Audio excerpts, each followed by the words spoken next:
당신은 도덕을 믿으십니까? 우리가 말하는 도덕이 정말로 올바른 것이라고 믿으십니까? 아니면 그것은 단지 강자가 약자를 통제하기 위한 도구는 아닐까요? 이 이야기는 조선시대의 한 마을에서 시작됩니다.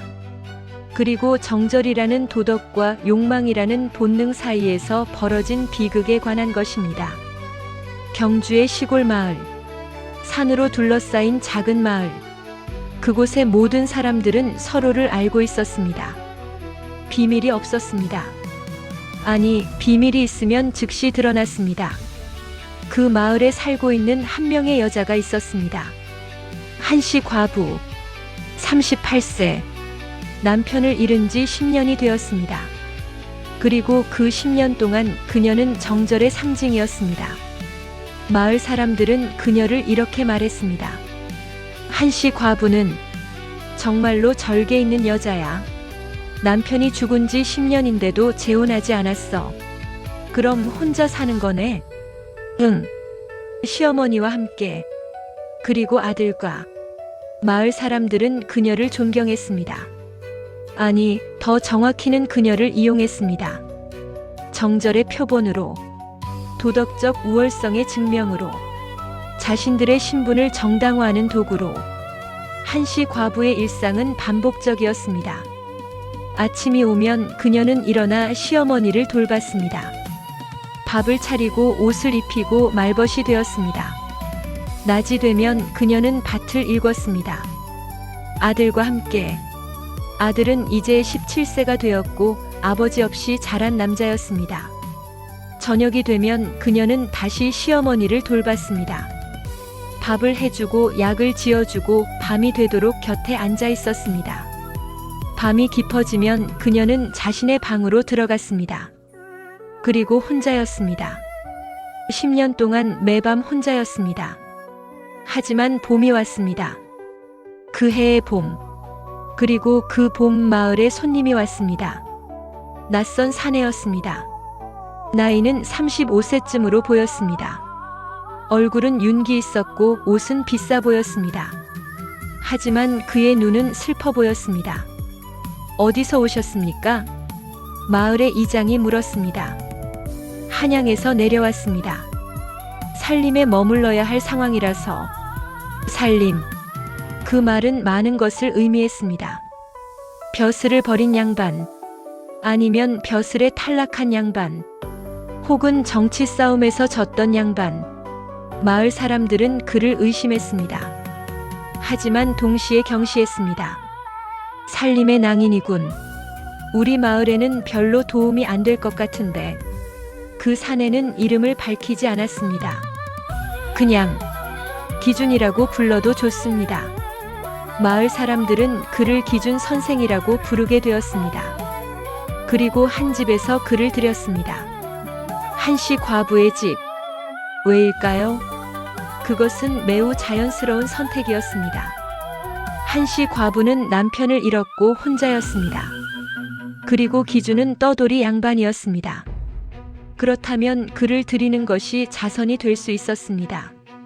처음 몇 주는 아무것도 이상하지 않았습니다. 기준은 한씨 과부의 집에 머물면서 마을의 아이들을 가르쳤습니다. 한문을. 마을 사람들은 그것을 환영했습니다. 아, 좋은 선생이 왔다. 아이들이 배울 수 있겠네. 그리고 한씨 과부는, 그녀는 기준을 돌봤습니다. 밥을 해주고 옷을 빨아주고 방을 청소해 주었습니다. 마치 남편을 대하듯이. 하지만 아무도 의심하지 않았습니다.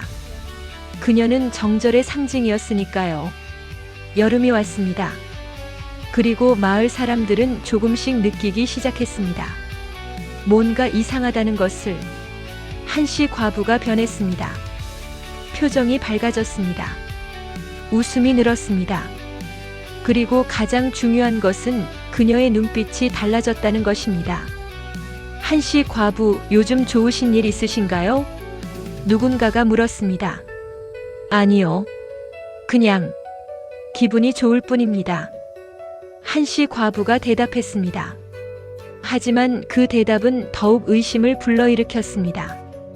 기분이 좋다고? 남편이 죽은 과부가 마을의 여자들이 수군거렸습니다. 혹시 그 양반과? 아, 그럴 리가. 한씨 과부는 정절이 있는 사람이야. 하지만 그들의 의심은 점점 자신감으로 변했습니다. 그것은 우연이었습니다. 아니, 운명이었을지도 모릅니다.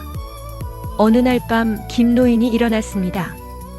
김노인은 78세였고 밤중에 자주 일어났습니다. 늙은 몸에 슬픈 숙명이었습니다. 그 밤도 그는 일어났습니다. 물을 마시기 위해. 그리고 마을을 지나가다가 한씨 과부의 집을 봤습니다. 창문에 불이 켜져 있었습니다. 밤 11시경. 이상한 시간입니다. 그리고 그 창문을 통해 김노인은 본 것입니다. 두 사람의 실루엣. 한 명의 여자와 한 명의 남자. 가까워져 있는 두 사람. 아주 가까워져 있는 두 사람. 김노인은 그 광경을 오래 봤습니다. 아니, 그는 자신이 본 것을 믿을 수 없었습니다. 한씨 과부가 저런 짓을? 그는 더 이상 그 광경을 볼 수 없었습니다. 그의 눈이 흐려졌기 때문입니다. 눈물로. 아침이 오자 김노인은 움직였습니다. 그는 이장을 찾아갔습니다. 제가 본 게 있습니다. 뭘? 한씨 과부가. 밤중에 그 양반과. 말을 끝낼 필요가 없었습니다. 이장의 얼굴이 창백해졌습니다. 마을은 즉시 떠들썩해졌습니다. 한씨 과부가 정절을 지키지 않았다고, 그 여자가 밤중에 남자를 들였다고 소문은 퍼져나갔습니다. 빠르게, 마치 불이 번지듯이. 한씨 과부는 이제 정절의 상징이 아니었습니다. 그녀는 간통녀가 되었습니다. 마을의 반응은 매우 빨랐습니다. 그들은 한씨 과부의 집을 찾아갔습니다. 수십 명이. 나와. 간통녀. 한씨 과부가 나왔습니다. 그녀의 얼굴은 창백했습니다. 하지만 그녀의 눈은 후회로 가득 차 있지 않았습니다. 오직 슬픔만 있었습니다. 제가 뭘 했습니까? 한씨 과부가 물었습니다. 뭘 했다고? 당신은 정절을 지키겠다고 약속했잖아. 마을의 한 남자가 외쳤습니다. 제가 약속하지 않았습니다. 누가 저한테 약속을 하라고 했습니까? 한씨 과부의 목소리가 떨렸습니다. 당신은 양반가의 처자가 아닙니까? 신분이 높은 여자가 그럴 수 없습니다. 마을의 여자가 말했습니다. 저는 단지 한 명의 여자입니다. 한씨 과부가 대답했습니다. 그 순간 기준이 나왔습니다. 저 때문입니다. 모두 저 때문입니다. 마을 사람들이 기준을 보자 표정이 달라졌습니다. 당신이 그 양반이군. 네, 저입니다. 기준이 말했습니다. 그렇다면 당신도 이 마을 사람입니까? 아닙니다. 저는 떠돌이입니다. 그렇다면 당신도 처벌받아야 합니다. 마을 사람들이 외쳤습니다. 하지만 기준은 침착했습니다. 처벌하시오. 하지만 이 여자는 해방하시오. 뭐라고? 이 여자는 죄가 없습니다. 당신이 지금 느끼는 혼란이 정확히 마을 사람들이 느낀 혼란입니다. 정절이란 무엇입니까? 누가 정했습니까? 왜 여자에게만 강요됩니까? 이 질문들이 우리 사회에서 계속 반복되어 왔습니다. 이 채널을 구독하고 알림을 켜주세요. 역사 속에서 낙인 찍혔던 여자들의 이야기, 도덕이라는 이름으로 강요되었던 그 수많은 것들, 그리고 그것을 거부했던 사람들의 이야기를 계속해서 발굴할 것입니다. 당신의 구독이 이 여자들의 목소리가 계속 전해질 수 있게 해줄 것입니다. 그리고 이제 알아야 할 것은 이것입니다. 기준이라는 남자는 정말로 누구인가? 그리고 그가 한씨 과부를 찾은 이유가 무엇인가? 그리고 가장 중요한 것은 정절이라는 도덕이 정말로 옳은 것인가? 마을은 완전히 갈렸습니다. 한쪽은 말했습니다. 한씨 과부가 정절을 지키지 않았다. 그녀는 죽어야 한다. 다른 쪽은 입을 다물었습니다. 하지만 그들도 옳지 않다고 생각했습니다. 마을의 이장과 양반들이 모였습니다. 어떻게 할 것인가? 한씨 과부를 어떻게 처벌할 것인가? 마을의 나이 많은 양반이 물었습니다.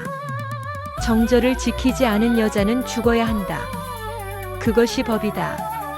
다른 양반이 말했습니다. 하지만 우리가 그녀를 죽일 수 있을까? 이장이 물었습니다. 왜 그런 말을 하는가? 왜냐하면 그 양반 때문입니다. 이장이 기준을 가리켰습니다. 기준은 여전히 마을의 중앙에 서 있었습니다. 자, 저를 처벌하시오. 하지만 이 여자를 건드리지 마시오.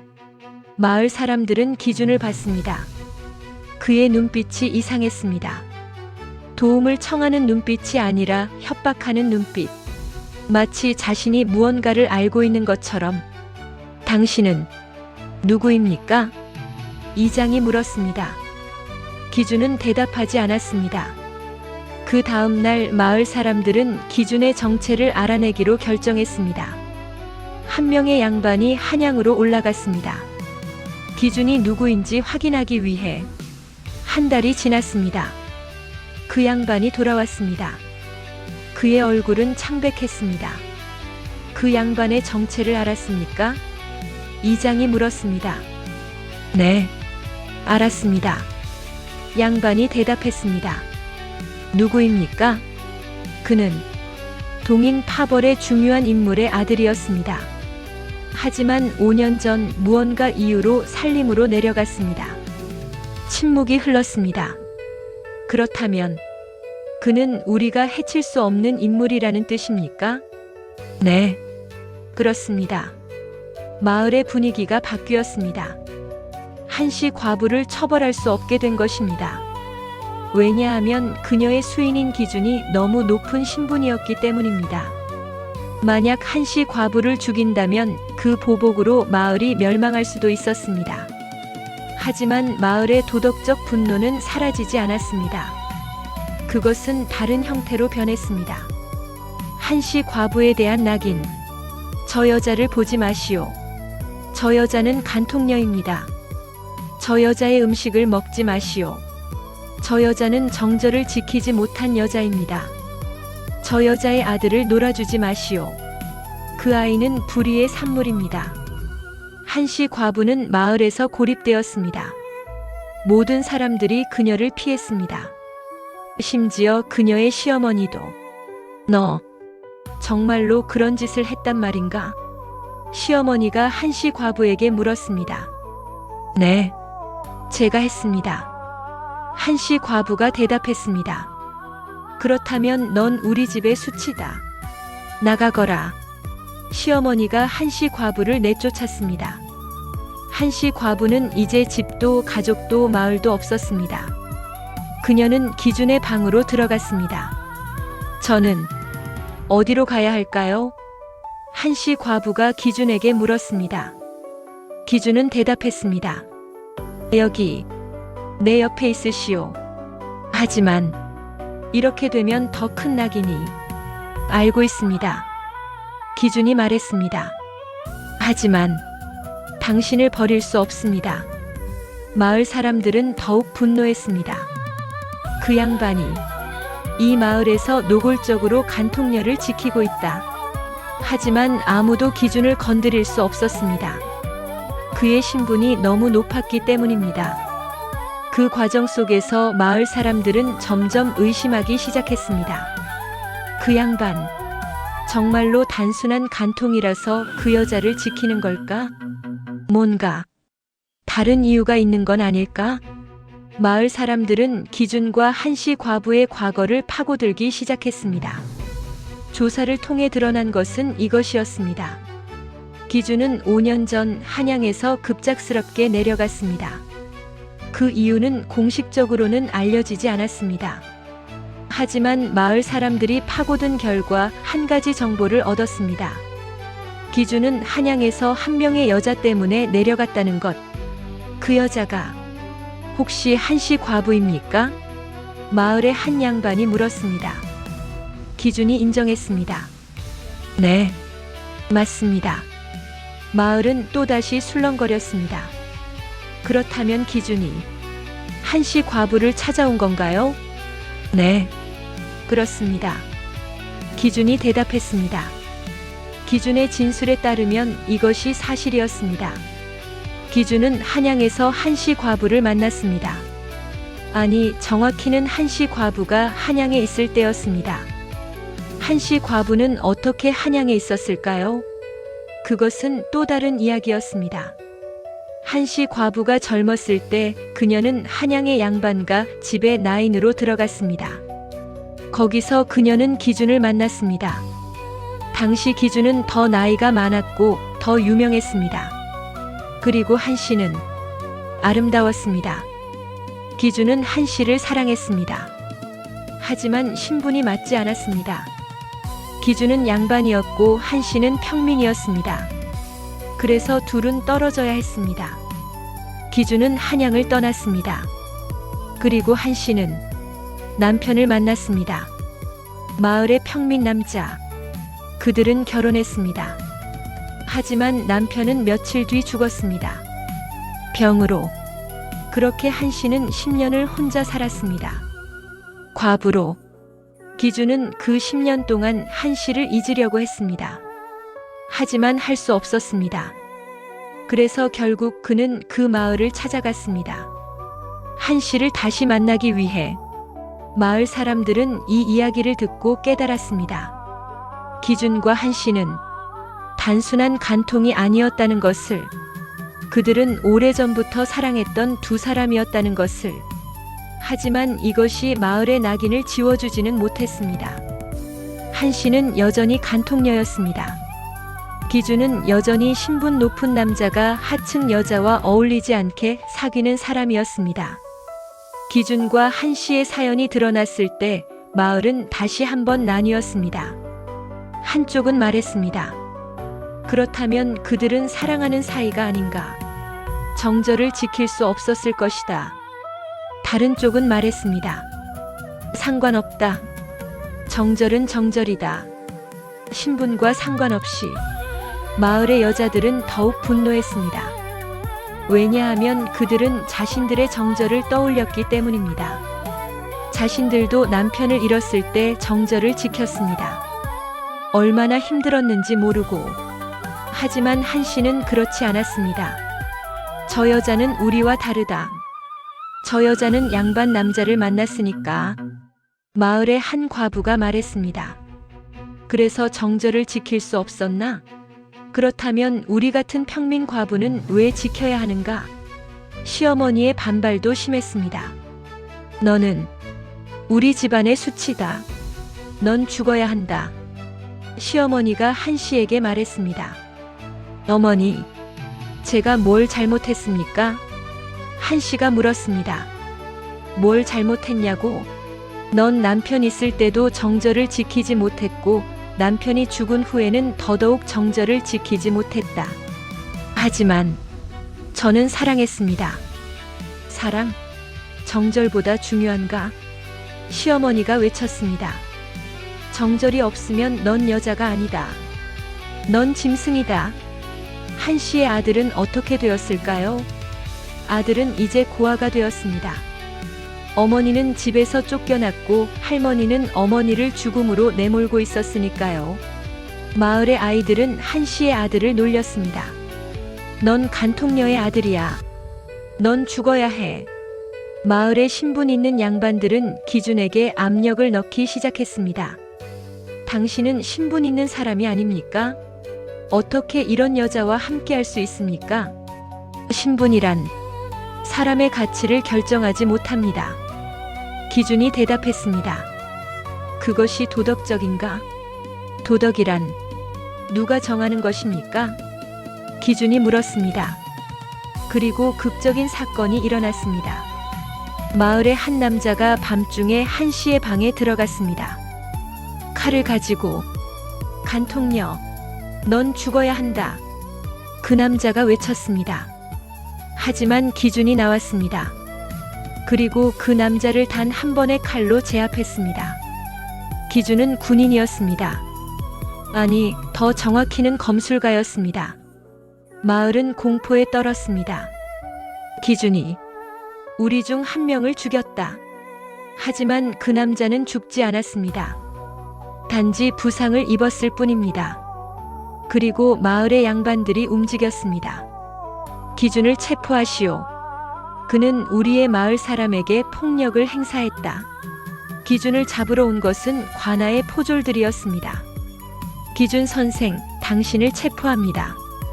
기준은 저항하지 않았습니다. 체포하시오. 기준이 말했습니다.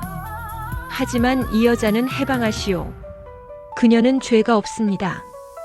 죄가 없다고? 그 여자는 정절을 지키지 않았습니다. 포졸이 말했습니다. 정절이란 무엇입니까? 기준이 물었습니다. 포졸은 대답할 수 없었습니다. 기준은 관아로 끌려갔습니다. 그리고 신문이 시작되었습니다. 판관이 기준에게 물었습니다. 당신이 정말로 그 여자와 부정한 관계를 가졌습니까? 네, 그렇습니다. 기준이 인정했습니다. 그렇다면 당신은 죄인입니다. 그렇습니까? 저는 그렇지 않다고 생각합니다. 기준이 대답했습니다. 죄가 무엇입니까? 죄란 인간의 기본적인 감정을 가지는 것입니까? 아니면 그것을 사회가 금지했다는 이유만으로 죄가 되는 것입니까? 판관은 기준의 말에 대답할 수 없었습니다. 기준의 신분이 더욱 문제가 되었습니다. 그는 고위관리의 아들이었습니다. 만약 판관이 그를 사형에 처한다면 그의 아버지의 분노를 받을 것입니다. 그래서 판관은 다른 방법을 취했습니다. 기준, 당신은 이 마을을 떠나야 합니다. 그리고 그 여자도 함께 떠나야 합니다. 그렇습니까? 네. 그렇지 않으면 이 마을의 질서가 무너집니다. 기준은 그 판결을 받았습니다. 유배가 아니라 추방이었습니다. 이 마을에서 영원히 떠나가라는 것이었습니다. 한 씨를 만났을 때 기준은 그 소식을 전했습니다. 우리는 이 마을을 떠나야 합니다. 한 씨는 대답했습니다. 네, 예상했습니다. 아, 정말로 미안합니다. 기준이 울었습니다. 저 때문에 당신이. 한 씨가 기준을 안았습니다. 당신이 미안해하지 마세요. 저는 당신 때문에 10년 동안의 죽음에서 살아났으니까요. 그들이 떠나기 전 마을 사람들이 몰려왔습니다. 나가, 간통녀, 이 수치 같은 여자. 하지만 기준은 침착했습니다. 그리고 마지막으로 말했습니다. 당신들은 스스로를 모릅니다. 뭐라고? 정절이라는 이름으로 당신들은 얼마나 많은 여자들을 죽였습니까? 얼마나 많은 생명을 빼앗았습니까? 기준이 물었습니다. 그런데 그것이 도덕입니까? 그것이 옳은 것입니까? 마을 사람들은 대답할 수 없었습니다. 기준과 한 씨가 떠났습니다. 마을을 떠났습니다. 그리고 한 씨의 아들은 기준과 함께 떠났습니다. 그 아이는 더 이상 마을의 낙인 속에서 살고 싶지 않았으니까요. 마을은 다시 조용해졌습니다. 하지만 그것은 이전의 조용함과는 달랐습니다. 뭔가가 흔들렸습니다. 무언가가 균열이 생겼습니다. 정절이라는 도덕의 기초에 시어머니는 곧 병들었습니다. 내가 뭘 했단 말인가? 시어머니는 마지막 날까지 한 씨를 부르고 있었습니다. 한 씨, 미안하다. 하지만 한 씨는 돌아오지 않았습니다. 마을의 다른 과부들도 생각했습니다. 만약 우리도 정절을 지키지 않았다면 우리도 행복했을까? 그 질문은 위험했습니다. 왜냐하면 그것은 정절이라는 도덕 자체를 부정하기 때문입니다. 10년이 지났습니다. 기준과 한 씨는 어디로 갔을까요? 역사는 그들의 행방을 기록하지 않았습니다. 하지만 마을 사람들은 소문했습니다. 그들은 전주로 갔다더라. 거기서 의료소를 세웠다고. 신분 없이 누구나 올 수 있는 곳이라고. 마을은 변했습니다. 천천히 그리고 조용하게. 정절을 지키지 못한 여자들이 처벌받는 일이 줄어들었습니다. 왜일까요? 그것은 한씨 때문이었습니다. 한씨의 이야기가 퍼져나갔기 때문입니다. 5년 뒤 한 명의 관리가 마을에 내려왔습니다. 기준에 대한 기록을 찾고 있습니다. 혹시 아는 사람이 있습니까? 마을 사람들은 그의 정체를 알았습니다. 동인 파벌의 관리, 기준의 아버지의 측근. 기준은 벌써 10년 전에 떠났습니다. 이장이 대답했습니다. 어디로? 알 수 없습니다. 다만 한 여자와 함께였습니다. 한 여자? 누구입니까? 관리가 물었습니다. 한 마을 과부였습니다. 관리는 그 이야기를 듣고 침묵했습니다. 그리고 한 가지를 깨달았습니다. 기준이 살림으로 내려간 이유가 무엇이었는지. 관리가 돌아간 후 기준의 아버지가 움직였습니다. 아들을 찾으려고. 그리고 아들을 찾았을 때 기준의 아버지는 놀랐습니다. 기준은 전주에서 의료소를 운영하고 있었습니다. 그리고 그의 곁에는 한 명의 여자가 있었습니다. 아버지, 왔으셨습니까? 기준이 절을 했습니다. 기준아, 넌 뭐 하고 있는 거냐? 기준의 아버지가 물었습니다. 제가 할 수 있는 일을 하고 있습니다. 사람들을 돕는 일을. 그 여자는 누구냐? 기준의 아버지가 한씨를 봤습니다.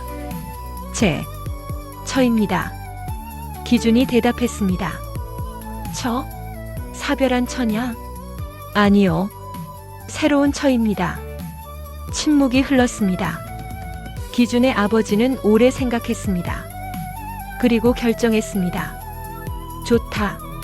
내 아들이 행복하다면 그것으로 충분하다. 기준의 아버지가 말했습니다. 하지만 한 가지만 약속하거라. 아버지에게 우리 가문의 이름을 더럽히지 않는다고. 아버지, 저는 저 여자를 사랑합니다. 그것이 우리 가문을 더럽히는 일일까요? 기준이 물었습니다. 기준의 아버지는 아들의 얼굴을 봤습니다. 그리고 깨달았습니다. 아니다. 그것은 우리 가문을 높이는 일이다. 기준의 아버지가 한양에 돌아간 후 일이 일어났습니다. 기준과 한씨의 혼례가 공식적으로 인정되었습니다. 더 정확히는 기준의 아버지가 한양의 권력층에 기준의 새로운 처를 소개했습니다. 그녀는 가문과 무관하게 아주 훌륭한 여자입니다. 기준의 아버지가 말했습니다. 신분은? 누군가가 물었습니다. 신분이 무엇합니까?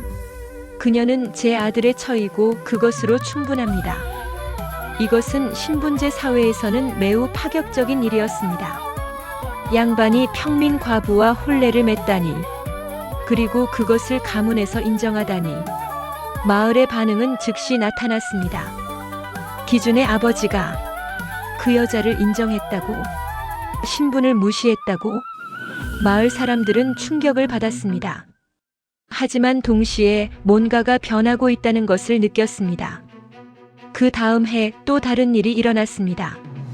마을의 한 양반이 자신의 평민 하인과 혼례를 맺었습니다. 마을 사람들은 반발했습니다. 하지만 그 양반은 말했습니다. 기준이 한 것이 잘못되었다면 나도 잘못한 것입니다. 그리고 나는 잘못되지 않았다고 생각합니다. 몇 년이 더 지났습니다. 마을에서는 신분을 무시한 혼례가 점점 늘어났습니다. 처음에는 뭔가 부정한 것처럼 보였습니다. 하지만 시간이 지나며 사람들은 깨달았습니다. 신분이 없어도 사랑은 유효하다는 것을, 신분이 없어도 삶은 의미 있다는 것을.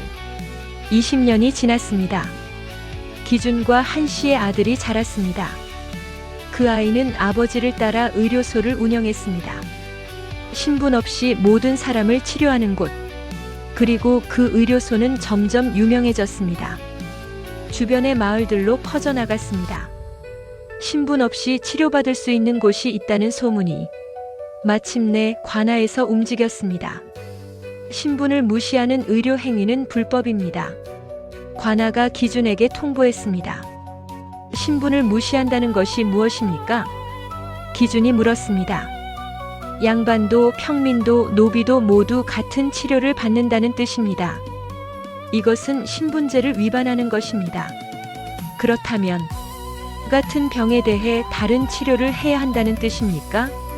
당연합니다. 관아가 외쳤습니다. 하지만 병은 신분을 모릅니다. 기준이 대답했습니다. 같은 병에는 같은 치료가 필요합니다.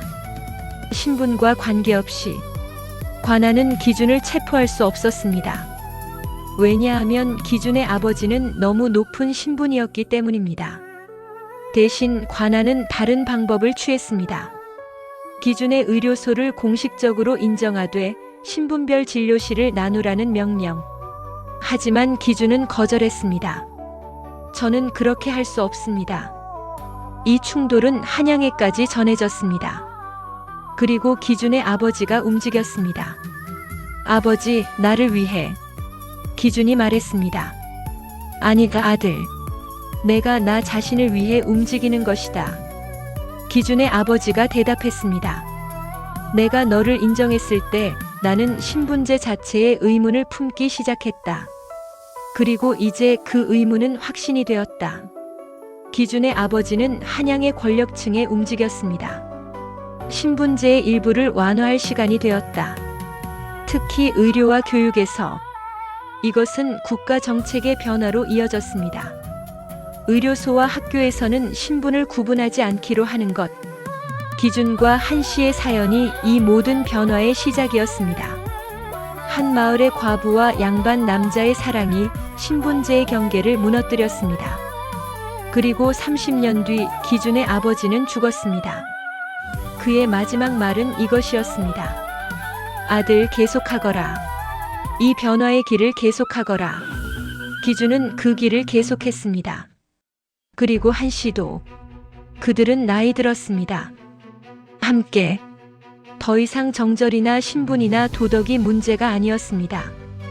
오직 사랑만 남았습니다. 50년이 지났습니다. 기준은 죽었습니다. 한 씨는 그의 무덤 앞에서 말했습니다. 당신, 고맙습니다.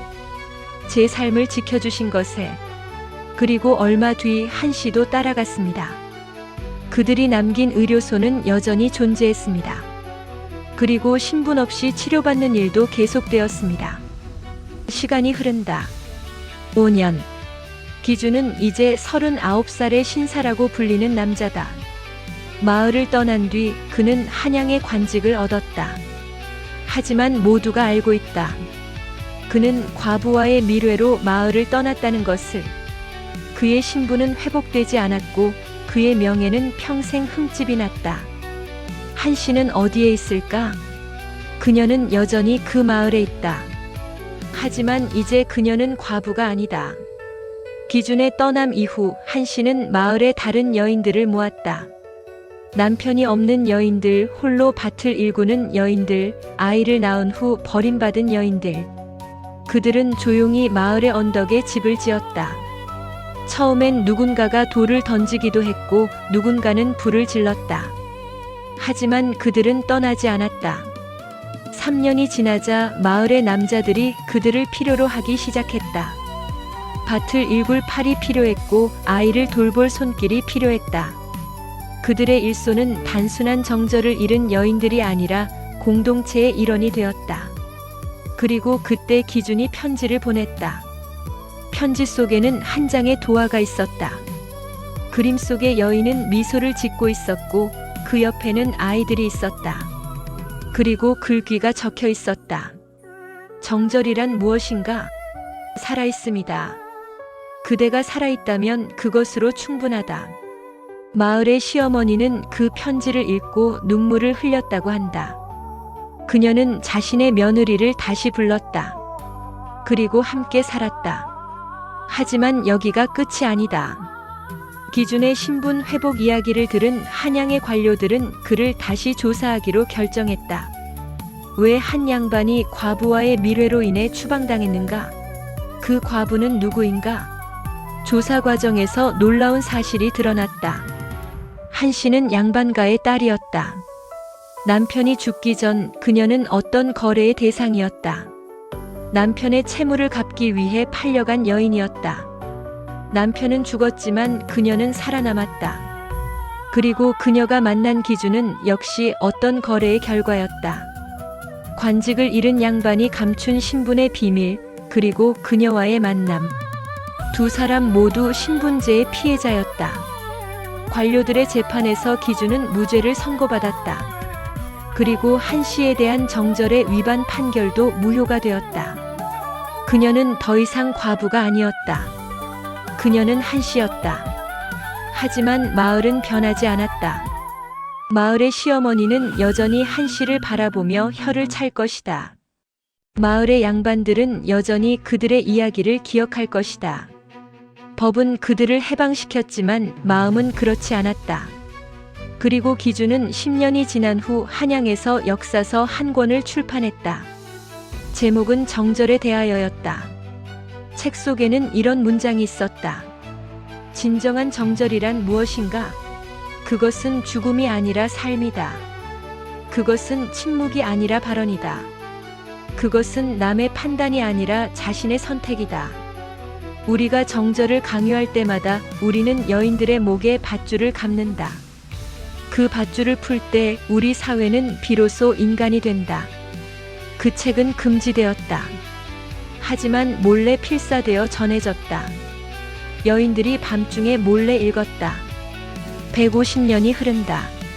신분제는 무너졌다.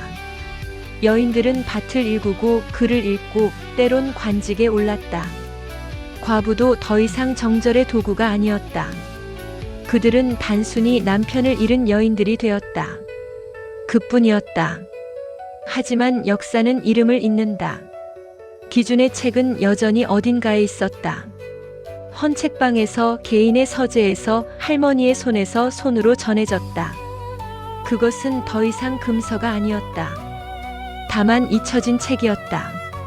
그런데 어느 날 한 여성학자가 그 책을 발견했다. 손때 묻은 페이지, 밑줄 그은 글귀, 여백에 적힌 누군가의 메모. 모두 여인들의 손가락이 닿았던 흔적들이었다. 학자는 기준과 한 씨를 찾아다녔다. 기준의 묘는 한양의 외곽에 있었다. 비석에는 아무것도 적혀 있지 않았다. 단 한 줄의 메모만 있었다. 정절을 부정한 남자가 여기 묻혔다. 한 씨의 묘는 그 마을의 언덕에 있었다. 그 주변에는 여러 개의 작은 묘들이 있었다. 그들은 모두 같은 시대에 죽었고 모두 한 씨의 공동체에 속했던 여인들이었다. 그들의 비석에는 이렇게 적혀 있었다. 이름 없는 여인들, 정절 대신 삶을 택한 자들, 침묵 대신 발언을 택한 자들. 학자는 그곳에서 무언가를 깨달았다. 기준과 한 씨는 실패했다. 그들은 신분제를 무너뜨리지 못했다. 신분제는 시간이 무너뜨렸다. 그들은 법을 바꾸지 못했다. 법은 권력이 바꿨다. 하지만 그들이 한 일은 더 작고 더 깊었다. 그들은 마음을 바꿨다. 한 여인의 마음, 한 남자의 마음, 그리고 그들을 둘러싼 마을 사람들의 마음을. 기준의 책은 권력자들에게 무시당했다. 하지만 여인들은 그것을 읽었다. 밤중에 몰래 혼자서 혹은 함께. 그리고 그들은 깨달았다. 나는 죽어야 하는 게 아니라 살아야 한다. 침묵해야 하는 게 아니라 말해야 한다. 판단받아야 하는 게 아니라 존중받아야 한다. 이 깨달음은 천천히, 조용히, 그리고 돌이킬 수 없게 퍼져나갔다. 당신은 지금 어떤 정절로 평가받고 있습니까? 직업, 학벌, 외모, 부의 많고 적음. 우리 시대의 정절은 달라 보이지만 그 본질은 같다. 누군가의 기준에 맞춰 살아야 한다는 강요. 침묵하고 받아들이고 판단받아야 한다는 강요. 기준과 한시의 이야기는 그 강요에 맞선 이야기다. 실패로 보이지만 그들이 남긴 것은 깨달음이다. 침묵을 강요받던 이들의 목소리. 그것을 기억하는 것이 우리의 책임이다. 이런 이야기들을 계속 만나고 싶으신가요? 구독하고 알림을 켜주세요. 우리는 역사 속 이름 없던 이들의 이야기를 발굴하고 그들의 저항을 기억하려고 합니다. 당신의 구독은 그 기억이 사라지지 않도록 하는 힘입니다. 오늘도 누군가는 자신의 정절에 묶여 침묵하고 있을지도 모릅니다. 그들의 목소리가 들리는 그날까지 우리는 이 이야기들을 계속 나누겠습니다. 감사합니다.